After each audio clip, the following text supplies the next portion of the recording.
हाँ तो hello friends, नमस्कार। कैसे हो आप? उम्मीद है शानदार ही होंगे। आज जो हम क्लास लाए वो महात्मा बुद्ध के बारे में है, जो आपको थंबनेल पर भी दिखाई दे रहा होगा। आपका तो पता ही होगा, ये हिस्ट्री का एक पार्ट है, ठीक है। और ये एग्ज़ाम की दृष्टि से बहुत ज़्यादा इम्पोर्टेंट है। इसमें से एक ना एक सवाल आ ही जाता है एग्ज़ाम में, बौद्ध धर्म में और जैन धर्म में। आज हम केवल बौद्ध धर्म के बारे में पढ़ेंगे, नेक्स्ट क्लास में हम जैन धर्म के बारे में भी पढ़ लेंगे, ठीक है। और आज हमें जो बौद्ध धर्म है इनके बारे में पढ़ाऊंगा, और आपको पढ़ते पढ़ते देखते देखते ही आपको सारी चीज़ें समझ में आ जाएंगी, और आप सारे सवाल जो ऑब्जेक्टिव है किसी भी बुक से आप कर लेना, आपको तुरंत बन जाएंगे, ठीक है। तो आज हम जो महात्मा बुद्ध है उनके बारे में देखेंगे, और उनके जीवन परिचय के बारे में देखेंगे। कैसे महात्मा बुद्ध का जन्म से लेकर उनकी मृत्यु तक उनके सारे उपदेशों के बारे में देखेंगे। उनका जो महापरिनिर्वाण है उनके बारे में देखेंगे। धर्म चक्र परिवर्तन है उनके बारे में देखेंगे। उसने अपना पहला उपदेश कहाँ दिया था, वो सारी चीज़ें हम देखेंगे, ठीक है। आज हम जो वो सारी चीज़ें जो आज एग्ज़ाम की दृष्टि से इम्पोर्टेंट है वो देख रहे हैं, ठीक है। इस पे लिखा है, इस पे दिख रहा है कि बुद्धिज़्म और जैनिज़्म। आज हम जैनिज़्म को तो देख नहीं पाएंगे, अगली जो नेक्स्ट क्लास है उसमें हम देख लेंगे, ठीक है। आज हम केवल बुद्ध के बारे में ही देखेंगे। बुद्ध की जो शिक्षा है, बुद्ध के जो पाठ है, जाति भेदभाव, वो सारे नस्ली भेदभाव, वो सारी चीज़ें हम इस वीडियो में देख लेंगे। और देखते ही देखते ये वीडियो आपको समझ में आ जाएगी, और सारे सवाल आपको जो आप किसी भी मतलब बुक से करोगे, आपको जो ऑब्जेक्टिव क्वेश्चन है वो आपसे बन जाएंगे, ठीक है। तो आगे देखते हैं। ये इस पे लिखा है कि बौद्ध धर्म, आज हम बुद्ध धर्म के बारे में पढ़ रहे, ठीक है। तो इस पे लिखा है, बुद्ध को शाक्य मुनि या तथागत भी कहा जाता है। तथागत यानी जिसको ज्ञान की प्राप्ति हो गई, यानी जो सत्य की खोज पे निकल गया और जिसे ज्ञान की प्राप्ति होगी, उसे क्या कहते हैं? तथागत। उन्हें बौद्ध धर्म का संस्थापक माना जाता है, ओके। तो हम पहले इसके बारे में जो बेसिक जो चीज़ें हैं वो आपको भी पता होगा, और मैं भी इस पर लिख देता हूँ थोड़ा थोड़ा, ओके। तो ये देखो, मैं पहले लिख देता हूँ, महात्मा बुद्ध का जन्म कहाँ हुआ, कैसे क्या घटनाएं सारी हुई, वो सारी चीज़ें मैं यहाँ पे नोट डाउन करता हूँ ना। बौद्ध धर्म,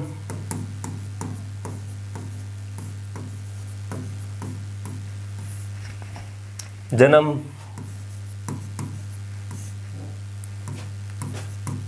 563 BC या ईसा पूर्व है, ओके। स्थान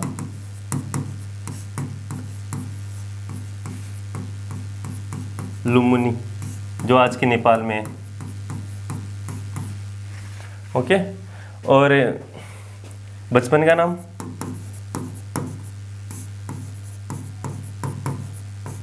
सिद्धार्थ। पिता का नाम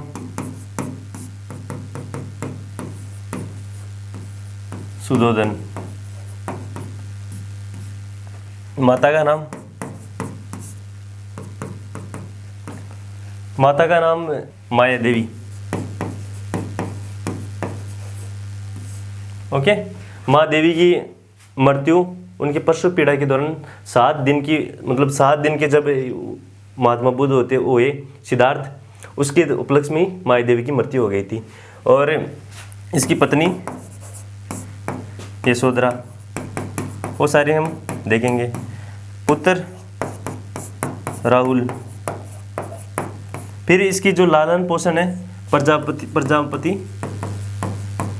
गौतमी ने इनका लालन पोषण किया था, जो इसकी मौसी भी थी, ठीक है। इनकी मृत्यु 483 BC में हुई थी, कुशीनगर में, जिसे बौद्ध धर्म में महापरिनिर्वाण के नाम से जाना जाता है, ठीक है। तो आज हम ये सारी चीज़ें आपको आनी भी चाहिए, इन्हीं से बेसिक सवाल भी बन जाते हैं नॉर्मली, ठीक है। आगे देखते हैं हम। इनके बचपन का नाम सिद्धार्थ था, ओके। और कैसे ये सिद्धार्थ से महात्मा बुद्ध तक का इन्होंने सफ़र तय किया, वो कठिन रहा, लेकिन आज भी दुनिया इनके पदचिन्हों पर चलती है, ओके। उनके पिता सुधोधन जो शाक्य गण के प्रमुख थे। सिद्धार्थ के जन्म के 7 दिन बाद ही उनकी माता माया देवी का देहांत हो गया। सिद्धार्थ की सौतेली माँ जो इनकी मौसी भी थी, प्रजापति गौतमी ने इनका पालन पोषण किया।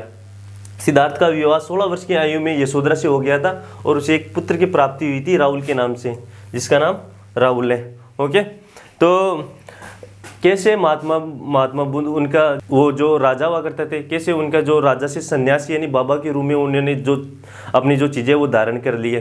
तो आपको वो सारी कहानियाँ जो छोटी क्लास में भी हम पढ़ते देखते हैं कि महात्मा बुद्ध एक राजा परिवार में हुए थे, लेकिन वो हुआ क्या था कि उनको सारी सुख सुविधा देने के बावजूद भी वो सारी चीज़ों से ऊब गए। फिर एक दिन वो क्या हुआ कि महल से बाहर निकले। तो महल से बाहर निकलने के बाद तो उन्होंने एक मृत व्यक्ति को देखा, रोगी को देखा, ठीक है, और एक बीमार व्यक्ति को देखा, एक बूढ़े व्यक्ति को देखा और एक सन्यासी को देखा। तो उन्होंने, जो सन्यासी था वो एकदम प्रसन्न, एकदम सही दिख रहा था, तो उससे उसका जो हृदय वो परिवर्तन हो गया। तो वो फिर जो सिद्धार्थ है, सिद्धार्थ से सीधा महात्मा बुद्ध के जो पद चिन्ह और जो राह है उस पर चल पड़े। ठीक है, तो हम आगे देख लेते हैं उसके बारे में भी।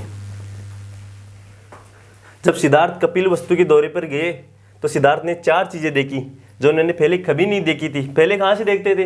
पहले तो वह राजा हुआ करते थे और किसी ज्योतिषी ने उसकी भविष्यवाणी की थी कि आपका बेटा जो सुद्धोधन है, उसके पिताजी, तो सुद्धोधन को ज्योतिषी ने भविष्यवाणी बताई थी कि आपका जो बेटा है सिद्धार्थ या तो बहुत बड़ा सम्राट बनेगा या फिर बहुत बड़ा साधु महात्मा बनेगा। तो कौन अपने बेटे को साधु महात्मा बनाने की कोशिश करते हैं? सुद्धोधन तो सोचते हैं कि अपना बेटा है जो उसको बहुत बड़ा राजा सम्राट बनाया जाए, तो वो सारी चीज़ें जो सुख सुविधा से युक्त थी वो सारी चीज़ें सिद्धार्थ को उपलब्ध कराएगी, ताकि उनको कहीं से भी जो सन्यासी बनने की इच्छा कहीं से भी दिमाग में ना आए। लेकिन होनी को कुछ और मंजूर था। वो एक दिन अपने महल से चन्ना, जो उनका सारथी हुआ था, उनके साथ बाहर निकलते और जो 4 चीज़ें देखते हैं कि वो एक बूढ़े व्यक्ति को देखते हैं तो वो बोलते हैं कि क्या मैं भी बूढ़ा होऊंगा। फिर वो एक रोगी व्यक्ति को देखते हैं तो वो भी सोचे क्या मेरा शरीर भी बीमार पड़ सकता है। ठीक है, एक बार वो मृत शरीर को देखते तो वो सोचता है महात्मा बुद्ध क्या मैं भी मर जाऊंगा। तो और एक बार वो सन्यासी को देखते हैं तो ये तीनों सारी चीज़ें वो सारी दुखों से पीड़ित थी, जबकि वो सन्यासी था, उनको कोई भी दिक्कत नहीं थी, कोई भी प्रॉब्लम नहीं थी। तो वो उससे ज़्यादा प्रभावित होता है और अपना जो सन्यासी के रूप में वो आगे चलने लगता है। ठीक है, तो उन्होंने क्या क्या देखा? उन्हें 4 चीज़ें देखी जो उन्होंने पहले कभी नहीं देखी थी। वह चौंक गया और वास्तव में समझ नहीं पाया कि उसने क्या देखा था। पहली नज़र एक बूढ़े आदमी की थी। सिद्धार्थ ने पहले कभी किसी को बूढ़ा नहीं देखा था और अपने रथ चालक चन्ना से पूछा कि वह क्या देख रहा है। चन्ना ने बताया कि जब लोग बूढ़े हो जाते हैं उनका शारीरिक रूप से पतन हो जाता है। तो महात्मा बुद्ध ने क्रॉस क्वेश्चन किया, तो क्या उसने बोला क्या मैं भी बूढ़ा हो जाऊंगा? तो चन्ना ने बताया कि ओबियसली सभी बूढ़े होते हैं, सभी का पतन होता है। ठीक है, तो फिर आगे देखते हैं। वो आगे जो कहानी है वो बताते कि फिर उसकी दूसरी दृष्टि एक बीमार यानी एक रोगी व्यक्ति पर गई। जब सिद्धार्थ ने सड़क के किनारे एक बीमार व्यक्ति को देखा तो वो परेशान हो गए, क्योंकि उन्होंने पहले कभी किसी को बीमार नहीं देखा था। चन्ना ने बताया कि जीवन के दौरान लोग बीमार पड़ते ही है। तो महात्मा बुद्ध को तो पता ही नहीं था कि लोग बीमार भी पड़ते हैं। लेकिन फिर वो जब महल के बाहर निकलते तो बीमार लोगों को देखते तो चन्ना उसको समझाते हैं, तो वो देखकर आश्चर्यचकित हो जाता है। ओके, फिर वो तीसरी दृष्टि उनकी एक मृत व्यक्ति को ले जा रही थी। चन्ना ने समझा कि अंत में सबकी मृत्यु होती है। तो फिर वो चौथी चीज़ देखते हैं, उसी से उनका हृदय परिवर्तन होता है। वो एक साधु महात्मा को देखते हैं जो सड़क पर चल रहा था। इस व्यक्ति ने सिद्धार्थ को जिज्ञासु बना दिया, क्योंकि साधु सत्य को समझने की कोशिश कर रहा था और बड़ा प्रसन्न दिखाई दे रहा था। इसलिए वो सबसे ज़्यादा प्रभावित, इन तीनों चीज़ों से ज़्यादा प्रभावित वो साधु महात्मा उनको प्रभावित करते। तो वो सोचते हैं कि मैं भी क्यों ना एक जो साधु है, उनके जो महात्मा है, उनकी राह पर चल पड़ूँ।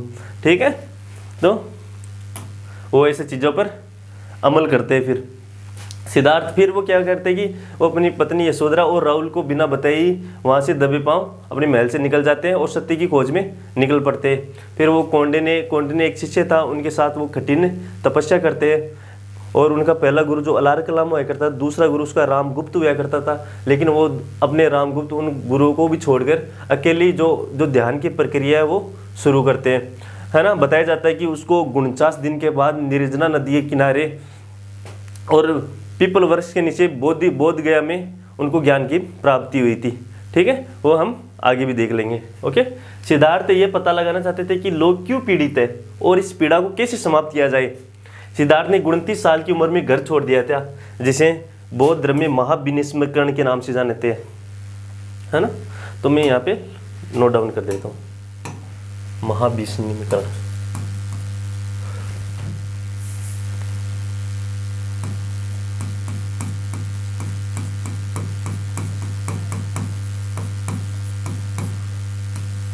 ये शब्द ध्यान रखना, महाविनिस्मरण। घर छोड़ने की प्रक्रिया क्या बोलते हैं, महाविनिस्मरण।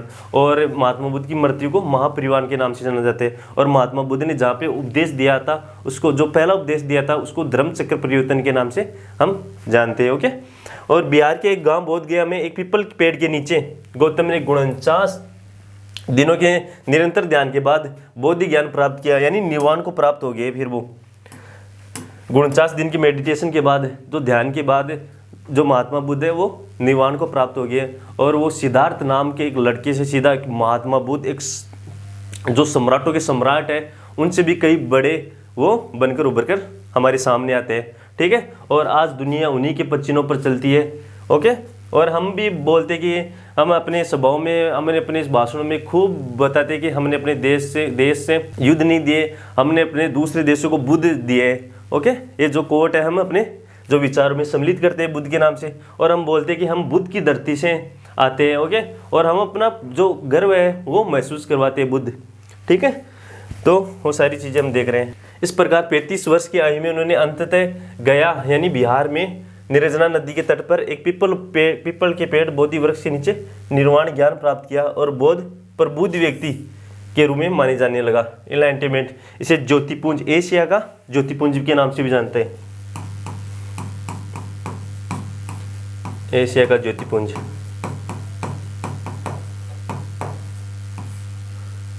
महात्मा बुद्ध को इन नामों से भी हम इंगित करते हैं। ठीक है।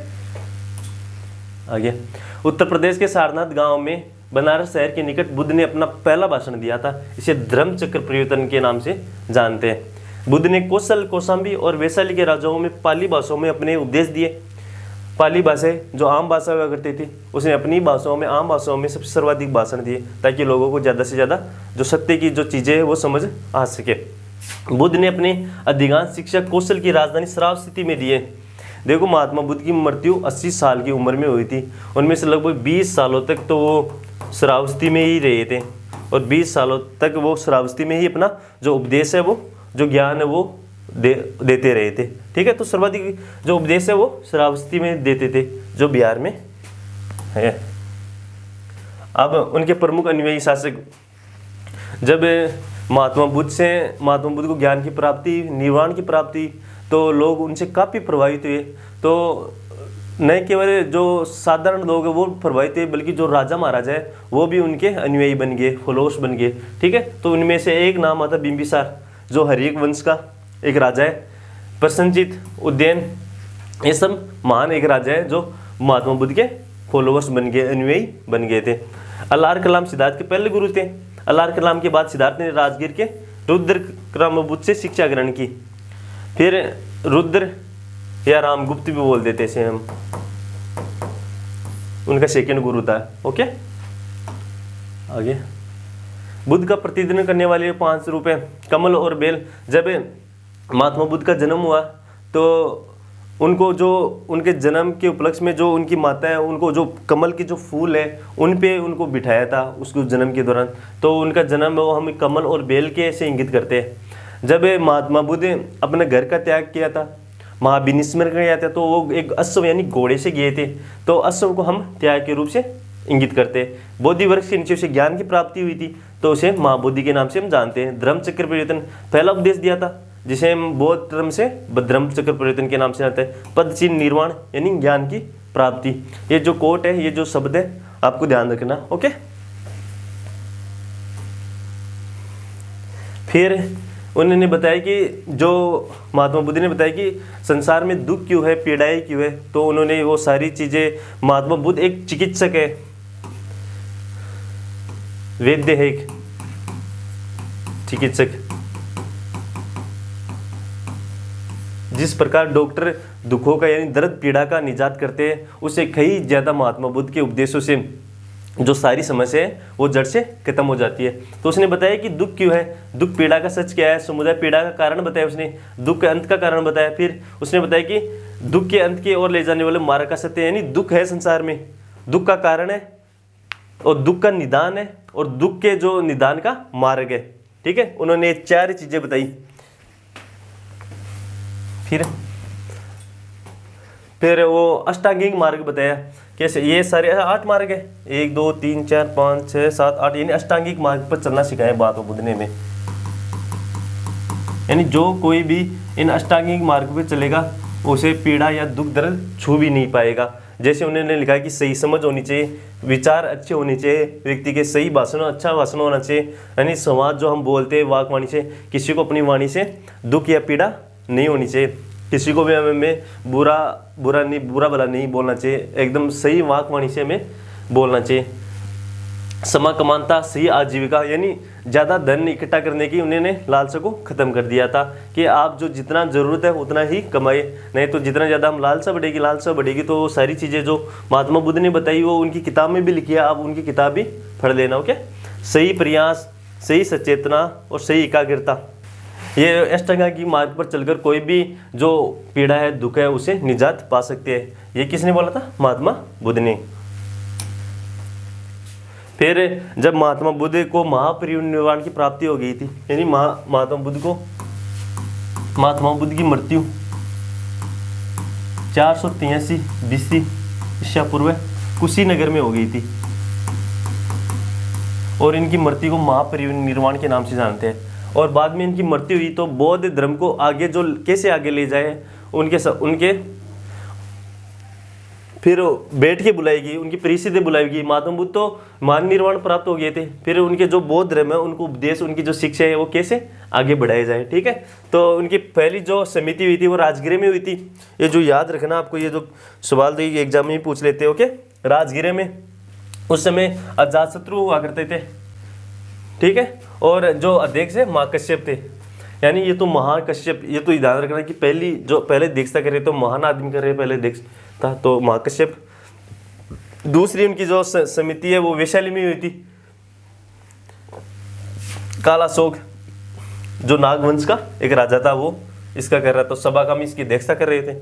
और तीसरी पाटलिपुत्र में हुई थी, जो अशोक मौर्य सम्राट, मौर्य राजा अशोक, इनकी जो राजा हुआ करता था और अध्यक्षता कर रहे थे मोगलीपुत्र तीस।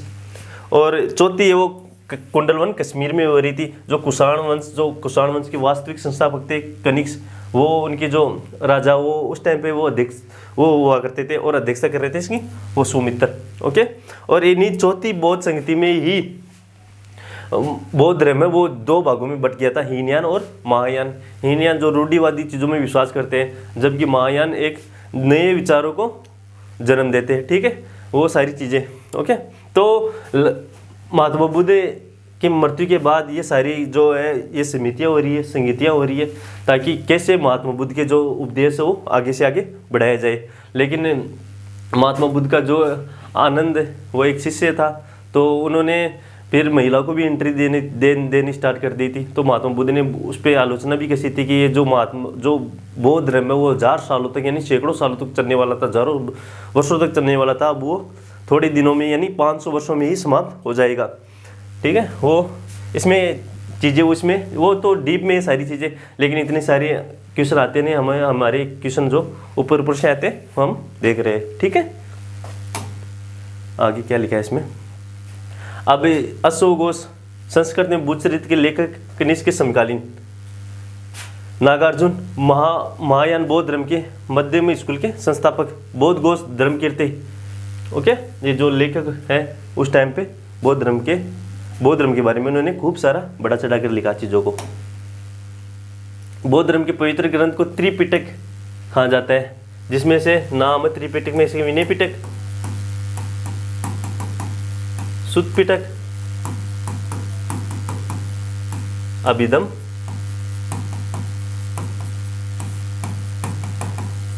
पिटक। इनकी मृत्यु 80 वर्ष की आयु में 483 ईस्वी पूर्व उत्तर प्रदेश के कुशीनगर नामक स्थान पर हुई। इस घटना को महापरिनिर्वाण के नाम से जानते हैं। ठीक है, तो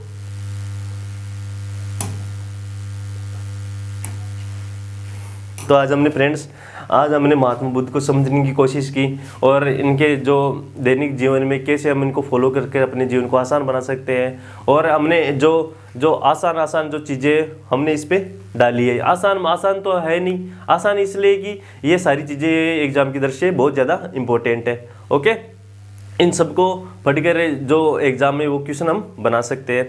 तो मैंने अपने शब्दों से आपको समझाने की कोशिश की। मुझे पता है मुझे भी बहुत कुछ नहीं आता है, तो मैं अपने शब्दों से आपको समझाने की कोशिश की है। तो प्लीज़ आप इनको समझना और जो अपना चैनल है उनको सब्सक्राइब करना, ठीक है। और मैंने इन चीज़ों के बारे में, जो महात्मा बुद्ध है, उन चीज़ों के बारे में आपको बताने की कोशिश की। आगे जो पार्ट हम जो जैन धर्म है उनके बारे में लाएंगे, ठीक है। उम्मीद है आपको ये क्लास बहुत अच्छी लगेगी, ठीक है। तो आप इसको लाइक, सब्सक्राइब और कमेंट ज़रूर करना। तो फ्रेंड्स, आज इतना ही। बहुत बहुत धन्यवाद। जय हिंद।